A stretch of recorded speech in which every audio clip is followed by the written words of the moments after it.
Hey everyone, it's Wingspan TT, and today I just want to talk about the return to Ravnica Prerelease. Since I did go, I went to the midnight pre-release in Somerville, New Jersey at the only game in town. I did meet up with a reader there, and I just wanted to talk about it a little bit. I had a lot of fun, despite not getting a lot of sleep and basically being a zombie today. So I wanted to talk about what cards I got, what I thought about the cards I got, how the experience went. First of all, the tournament was best out of 4 rounds. I'm going to try to do this with one hand. Oh God. Oh, it's so rough. All right. Yes, big applause. I did play Izzet, as you can tell. And what was cool about this pre-release, unlike other ones, was that you actually get, like, it feels like there's a theme to it. You know, I've been to pre-releases before, basically there's like nothing, but you get a sticker, which basically has no point. I'll figure something out from that. I was told I was going to get a letter from our guild leader, but instead, all right, here's a letter. All right, it tells you all about the Izzet League. Look who it's signed by. Singe, Goblin Chemister. Garbage. It's garbage. Don't need it. Achievements, I didn't do it. Then a bunch of cards. But first I'm going to show you, so basically what happens is you got 5 packs of cards, and then you got a 6th pack which only had cards from your guild. So in this case the Izzet guild, and I was like, yes, I'm going to play Izzet, it's going to be awesome, I'm going to have awesome cards. Well, I actually didn't get very good Izzet cards. My blue-red selection was kind of bad, so I ended up forcing, I had to splash black. So let's talk about what cards I got and how they did in the tournament. So I did pretty well in the tournament. I got, out of 4 rounds, I got 3, 1 loss. And the 1 loss I had was before I splashed black into my deck, and I really think if I did it earlier, I could have won. So we have here Essence Backlash. It's an instant, 2, 1 blue and 1 red. And it's counter target creature spell, and then the controller of that spell loses, takes damage equal to the power. So this card, well, a little expensive and limited. Most of the scary, like people tried to cast that Nightmare Steed on me. That's like a 5/4. Like, nope, take 5 damage to the face. So that was cool. Next up, we have, although I did end up doing red-black, but it's 3 for 2/2 first strike, and you can choose something +1 counter, but it can't block. So this was very instrumental also when I was on the offense, when I was playing first, when I had the good drops. It was great to drop a 3/3 first strike on turn 3. That really puts people in a terrible position. And when I was on defense, I could drop a 2/2 first strike, hold this thing back, keep back weenies. Very instrumental. Next up, Nivix Guildmage. So, he's different from the Izzet Guildmage. You'll see he doesn't have split mana casting cost, so you do actually need 1 blue and 1 red to cast him, which wasn't a big problem. 2/2, he's got the looting ability. It's called looting because looting Merfolk was one of the first cards that had that ability, draw a card and discard a card. This was absolutely essential in this game because there's a lot of times where you're just top decking. Where you're just drawing and drawing and drawing. So if you just keep a land in your hand, you have the ability to go through your deck and find the cards you need. That was useful. The other ability, 4 mana to copy an instant or sorcery, I didn't ever get to use because it's 4 mana on top of the other spell. And I didn't have a lot of cheap spells, and I also find that this is kind of a dumb ability. Like, you copy a spell you control, and yet what is the Izzet ability for this time around is Overload, which allows you to copy your spell anyway. So it's like, I don't understand what they were thinking to make the Izzet Guildmage ability copy your spells when a lot of Izzet cards copy themselves automatically. So this guy was good mainly for the looting ability, and he's a 2/2 body for 2. Very cool. Izzet Guild Gate. These gates are great. Don't hesitate. Do not wait. Put them in your deck. All right. Anyway, for slower decks, I didn't really have any 1-drops. This is great just to have that option to play blue or red. Very versatile. Not necessarily great for constructed, but useful. Here we have one of the Rakdos cards I ended up dropping in, and I never got to play this guy, but he's 3 for 3/2, Unleashed, so if you want, he's 3 for 4/3 that can't block. You can also sack him to deal damage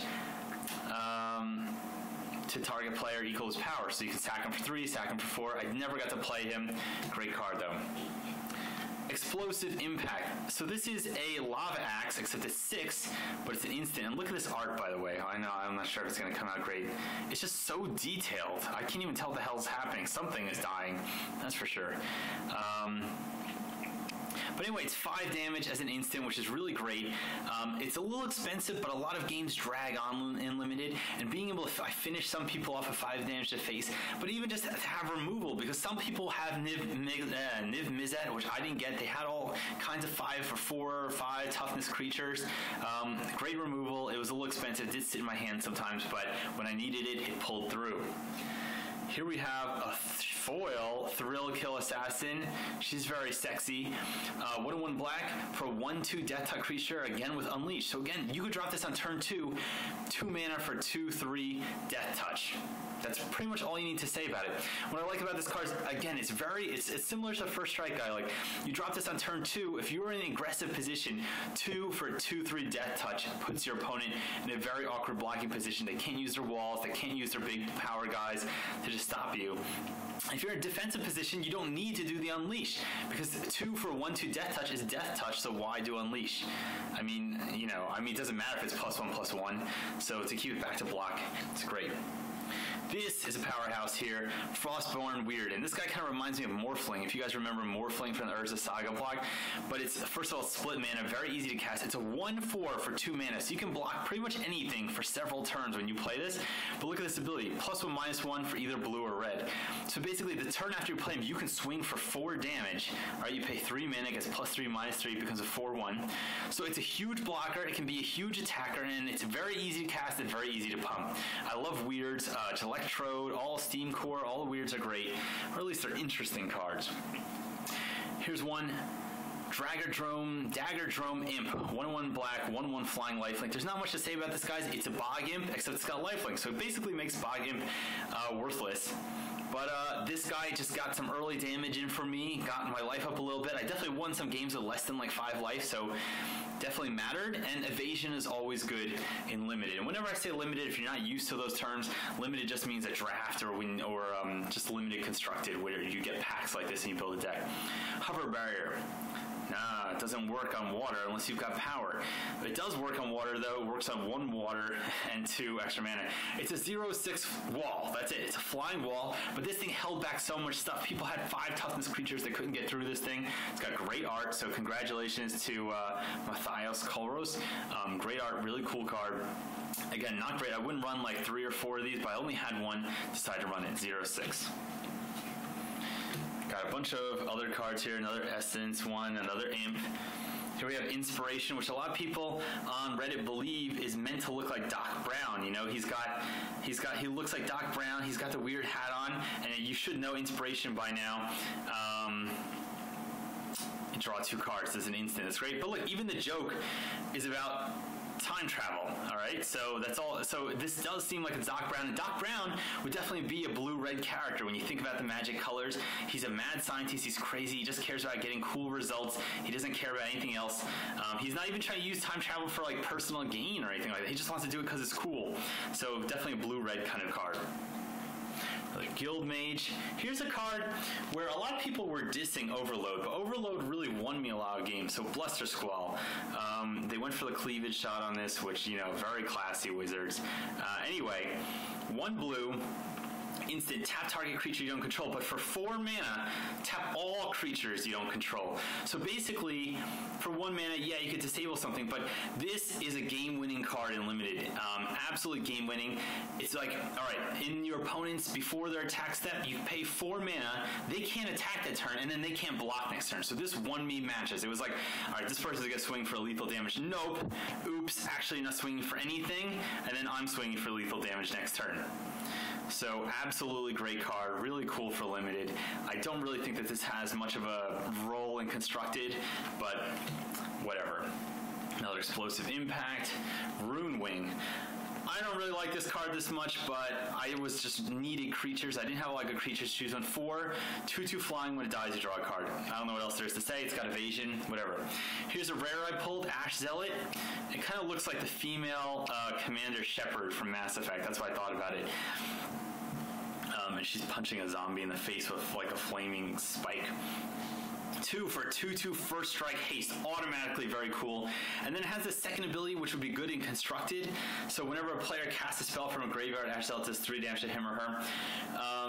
You know, this would be good as some kind of hose card, and it's just good in general too for 2/2 first strike haste.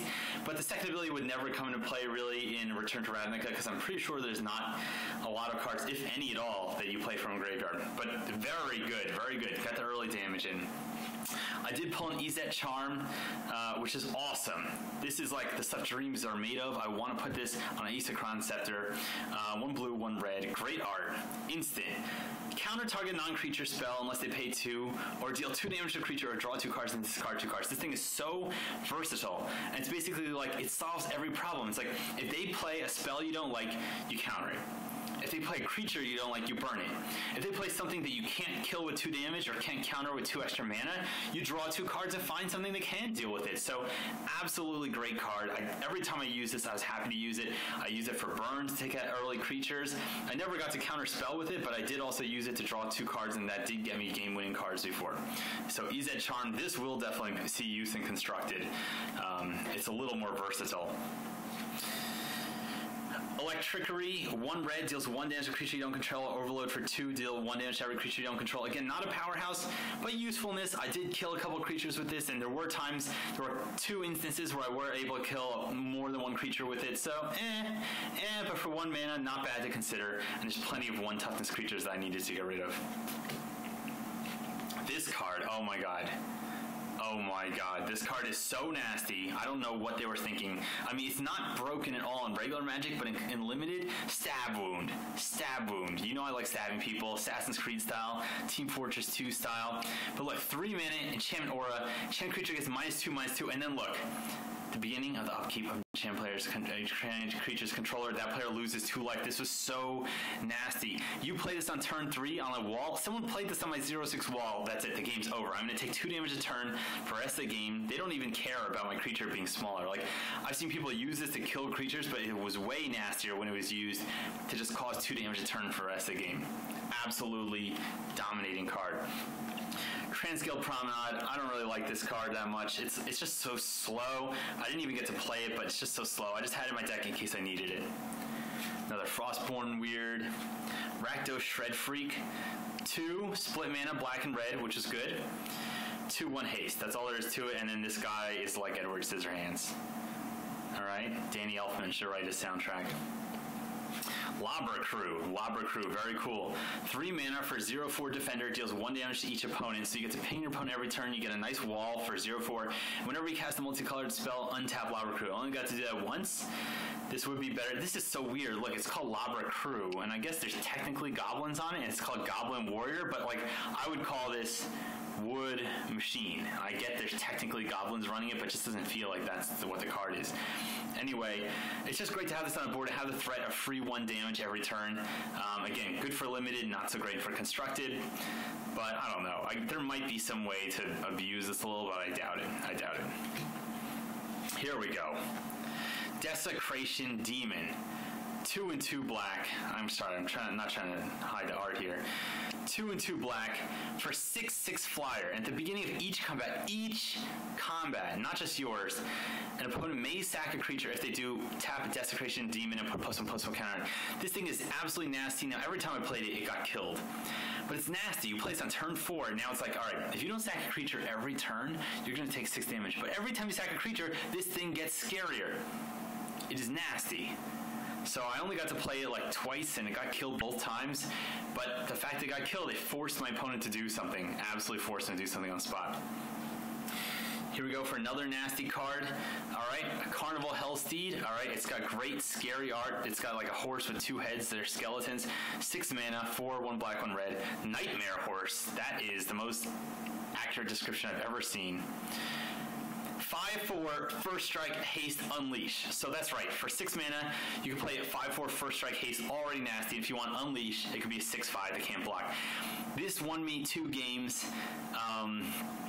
One game I did unleash it because I needed the 6 damage to win. One game I didn't because it was very close, and the 5 damage wasn't going to make a difference to my opponent's clock, so I thought I would have the option of keeping a 5/4 First Strike back. But absolutely nasty. This card, again, I could see this being used in a deck, but again, it's a little expensive at 6, but it is very, very effective. It is very effective. Swings in for massive damage. Great blocker, great attacker, great bigger attacker if you want to unleash it. Great art, everything all around, 5 out of 5. Getting close to the end here. All right, Paralyzing Grasp, 2 and 1 blue. Enchanted creature doesn't untap during its controller's untap step. So it's Dehydration, only the cost doesn't suck. So Dehydration is 3 and 1 blue and does the exact same thing. This is better. I don't know what else there is to say. That's it. And then finally, the pre-release card that I got, Hypersonic Dragon, 3, 1 blue, 1 red, yes, it's foil, they all come that way, like it's got the date of the pre-release on it, okay? 4/4 Flying Haste. And then you may cast sorcery spells as though they had flash. Now you may notice I didn't have any sorceries in my deck, so that ability didn't matter at all.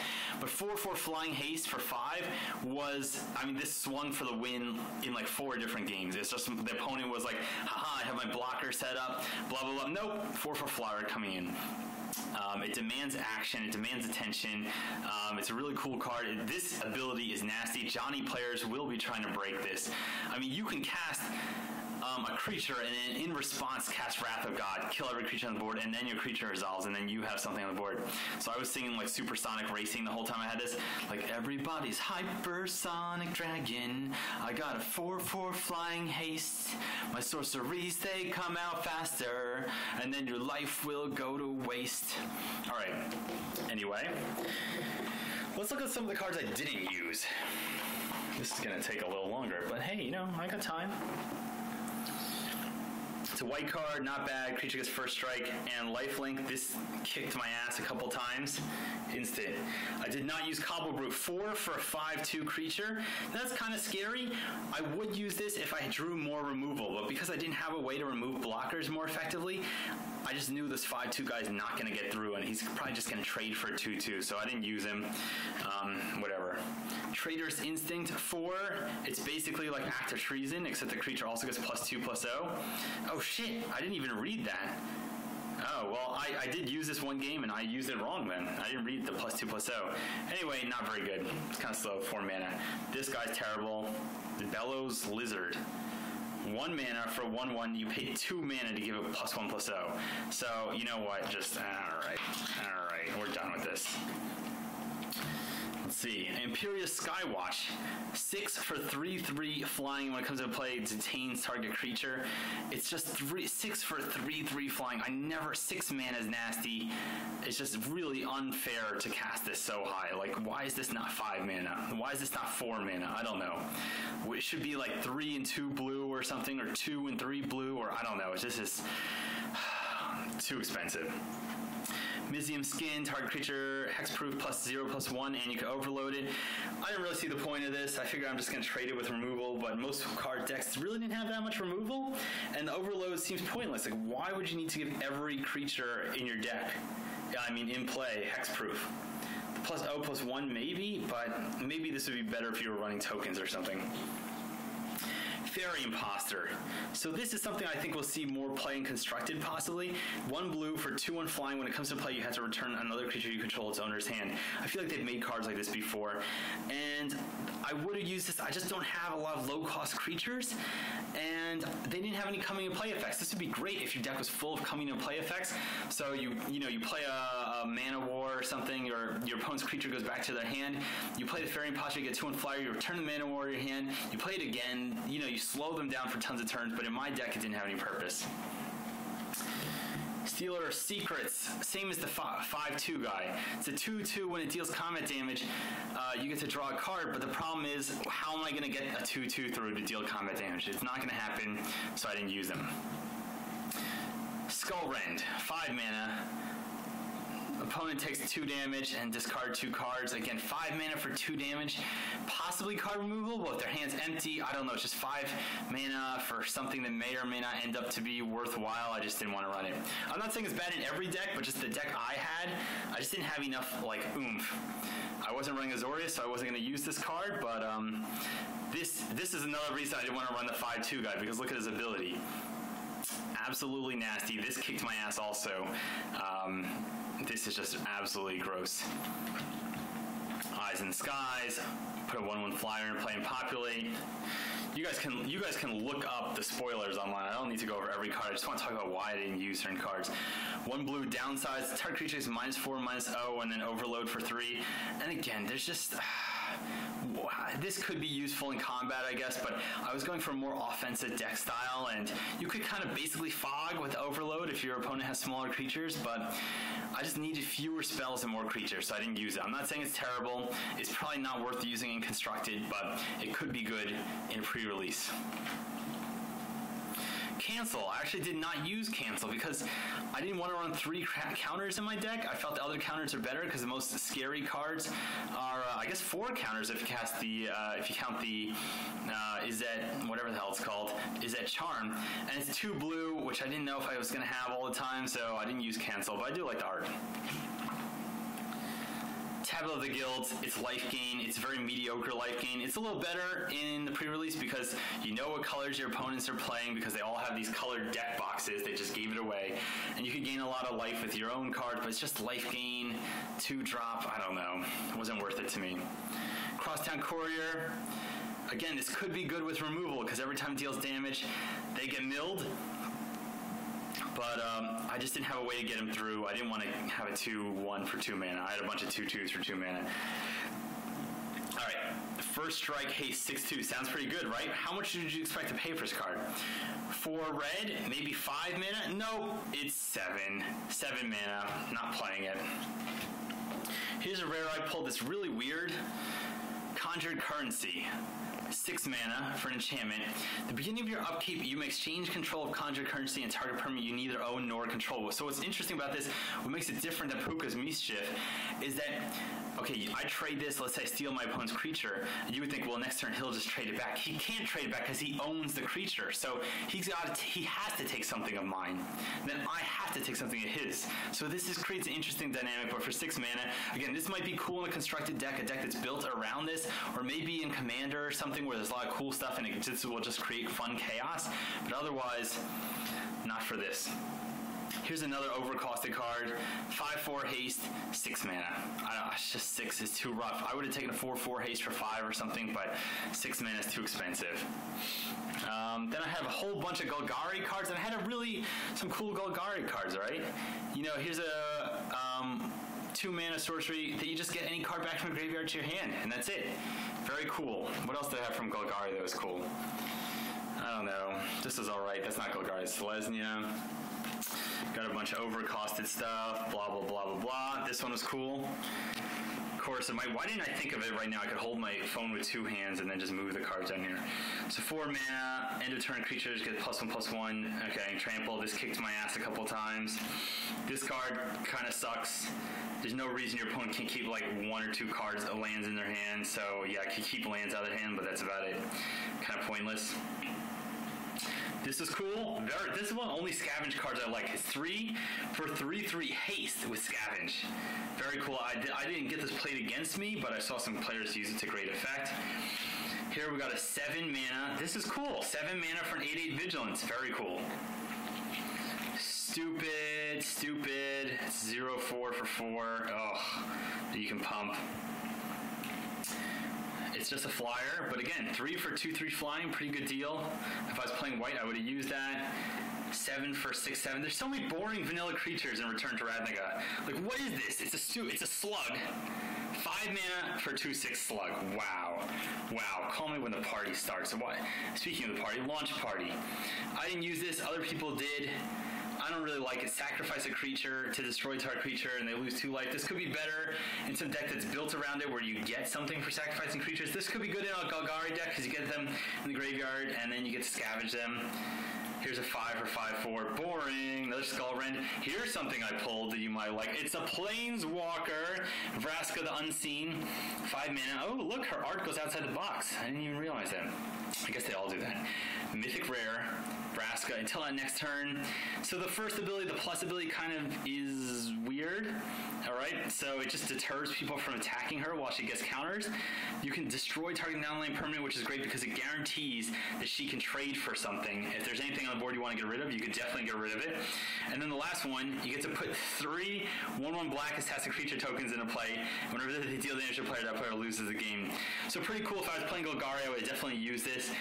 Even just for the first and second abilities just to get rid of 2 things I don't like. But you know, if they can't stop those tokens, very cool. So I'm most likely just going to be selling this on eBay because I don't anticipate, right now it's worth like $35. I don't think that's going to keep up because I don't see this being useful in a lot of decks. Okay, blah, blah, blah, lots of crappy cards. This is not bad. 4 for 2/4, Vigilance, Flash, Grim Salvage. Everything's going to be boring from here on out. We got the Guild Mage from these guys, not bad. Got a Selesnya Charm. I don't think there's anything else interesting here. And then my last rare that I drew was Palisade Giant, 6 for 2/7. All damage that goes to anything you control goes to Giant instead. Very cool creature. I would have run this if I was playing white. And that's it. So because I won 3 games and lost 1, I got 4 packs. I got the Vraska, so I can sell the Vraska and kind of like pay for my tournament fee. And I had a lot of fun, and this was great. You know, I got the, you know, it comes with stickers, came with all this other stuff. I bought this box. Also, the pre-release set comes with a little, sorry about that, comes with a 20-sided die that's Izzet theme, so it's blue and red, and I don't know. I was under the impression that it had like the Izzet thing on it, but instead it just has the Magic the Gathering symbol on it, which is kind of lame. I feel like it should have had the Izzet symbol on it for 20, but whatever. So everyone, it's Wingspan TT from TopTierTactics.com. I hope you enjoyed this. I hope you get to go to the pre-release. If you get a chance, you do get a lot of cool cards just for showing up. It's definitely worth your money as far as playing. I mean, think about it. I got 6 packs, plus the 4 packs, plus the die and other stuff. Now, of course, you have to win in order to get that. So that means I basically probably paid like less than like $250 a card. I mean, a pack when you think about it. Sorry, I'm just running out of breath. It's a long video. So anyway, I had a lot of fun. I hope you guys found something interesting. If you have any notes on any of the cards that I just talked about, please leave a comment and let me know. I'll see you next time. Cheers.